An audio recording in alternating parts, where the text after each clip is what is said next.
দর্শক মন্ডলী, আমি এখন বর্তমানে আছি পদ্মা সেতু টোল প্লাজার সামনে। আর কিছুক্ষণ গেলেই কিন্তু পদ্মা সেতু টোল প্লাজা। তো আপনারা জানেন আমি কিন্তু এখন ট্যুরে বের হয়েছি আজকে।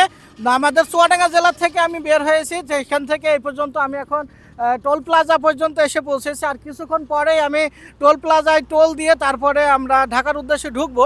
তো বিষয়টা হচ্ছে, তার আগে একটু এক্সপিরিয়েন্স শেয়ার করি।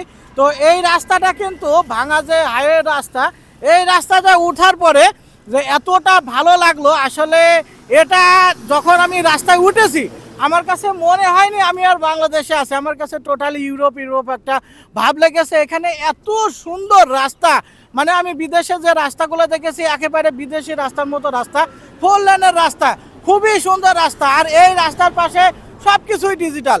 এখানে ওপরে যে ক্যামেরাগুলো আছে সে ক্যামেরা দিয়ে সার্বক্ষণিক তারা পর্যবেক্ষণ করছে গাড়ির স্পিড। এবার তারপরে হচ্ছে এখানে যে সার্জেন্ট আছে সেই সার্জেন্টের কাছে স্পিড মিটার আছে, স্পিড মিটার দিয়ে কিন্তু তারা মেপে তারপরে গাড়ি ধরছে। গাড়ি ধরে কিন্তু অনলাইনে অটো কেস দিচ্ছে। আমাদের সাথে কিন্তু আমাদের দুইজন ছিল, তারা ওভার স্পিডে গাড়ি চালাচ্ছিল। এই ওভার স্পিডে গাড়ি চালানোর কারণে কিন্তু তারা অলরেডি একটা কেস খেয়ে গেছে। তারা কিন্তু একটা 2500 টাকার কেস খেয়েছে। তো দেখুন এখানে কত সুন্দর একটা জায়গা। আসলে বাংলাদেশের ভিতরে যে এত সুন্দর জায়গা, আপনারা যারা এই ভাঙার এই রোড মানে আসেননি, যারা আপনার পদ্মা সেতু আসেননি, ভাঙার এই রাস্তাটা আসেননি, আপনাদেরকে আমি আহ্বান করব আপনারা অবশ্যই আসবেন।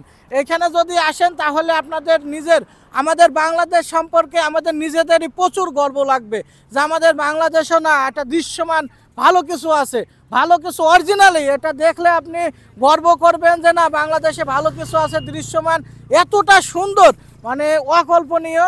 মানে যে এটা যে আমাদের দেশের মধ্যে এত সুন্দর জায়গা, এতটা ডেভেলপ, এটা আমি কোনো সময়ই কল্পনা করতে পারিনি।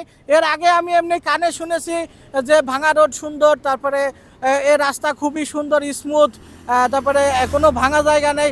আসলে এখানে আসার পরে আমি যতটুকু আমার কল্পনায় আসে, আসলে সব কিছুর একটা কল্পনা থাকে, যতটুকু আমার কল্পনায় আসে আমি কিন্তু সেই কল্পনার চেয়েও বেশি পেয়েছি এখানে। এত সুন্দর। আর এখানে গাড়ি তো স্পিড সেই আকারে চলছে, মানে 110-20 কোনো ব্যাপারই না মোটরসাইকেল, এত স্পিডে গাড়ি চলছে।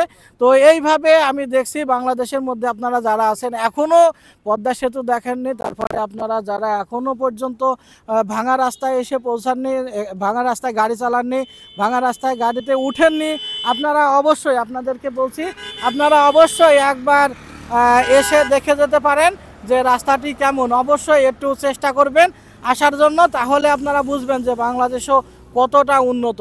ঠিক আছে, অবশ্যই আসবেন। সবাই ভালো থাকবেন। আর ভিডিওটি ভালো লাগলে লাইক কমেন্ট শেয়ার করতে ভুলবেন না।